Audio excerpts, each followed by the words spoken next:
7-kilogram block sitting on a ramp tied to a rope over a pulley attached to another block, and everything is motionless, and we're not sure how massive the green block in this picture is. And we do know that this ramp has no friction on it whatsoever. First thing that we always want to do is we want to make sure that we draw all of our forces, and they're already up on our picture. We've got on the block on the ramp, we've got the normal force, gravity parallel pulls down the hill, gravity perpendicular pulls into the hill, tension in the string trying to pull it up toward the pulley. On the unknown block, we have the tension pulling upward again on the string toward the pulley, and the force of gravity acting on the green block. We need to decide our positives and negatives. Now in a two-block system, it's a little bit trickier than up is positive, down is negative, because when the 7-kilogram block goes up and to the right, the green block would go down. So the signs wouldn't match if we said anything that goes up is positive, anything that goes down is negative. What you have to do is take a look at how the system could go. The 7-kilogram block could go up the ramp, and the rope could follow the pulley, thus making the unknown block go down. Similarly, the unknown block could go up, go around the pulley, and the 7-kilogram block would move downward or in the other direction. So those are our directions, so you have to decide positives and negatives, more of a clockwise versus counterclockwise situation. I'll say that clockwise is positive and counterclockwise is negative.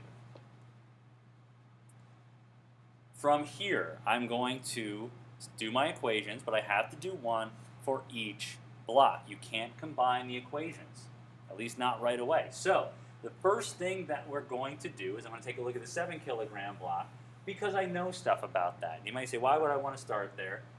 Well, here's my thinking.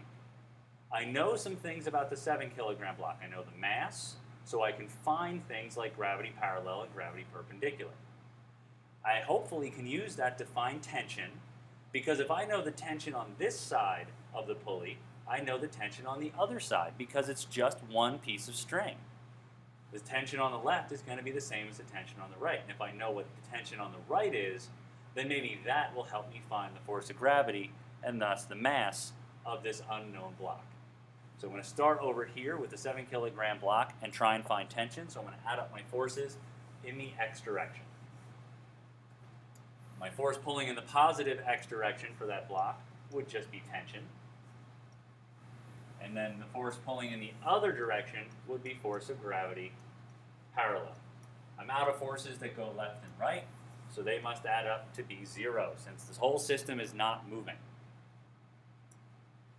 If I want to solve for tension, I just have to add force of gravity parallel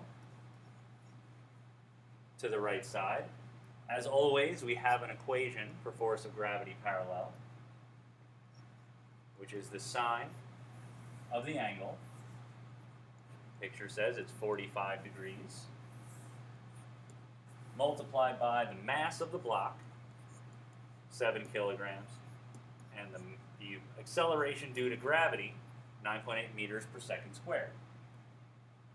And when I plug that into my calculator, I find that the tension is 48.5 newtons.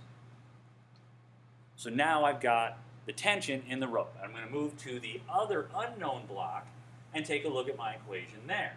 And my equation there has my positive force as the force of gravity and my negative force as tension.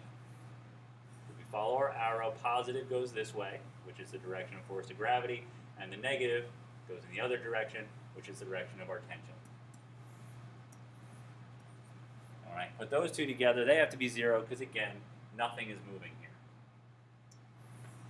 So I know that the force of gravity has to equal the tension. And my equation for gravity is the mass of the block. I'll do green, since it's a green block, times 9.8, or the acceleration due to gravity, which is a little g. And that's got to equal the tension. And I just want the mass. I don't want both put together, so I'm going to divide by my little g, my 9.8. So I get mass equals my tension divided by the g. If I plug my numbers in, that would give me 48.5 newtons divided by 9.8 meters per second squared. When I plug that into my calculator, I get a mass of 4.9 kilograms. And we're done.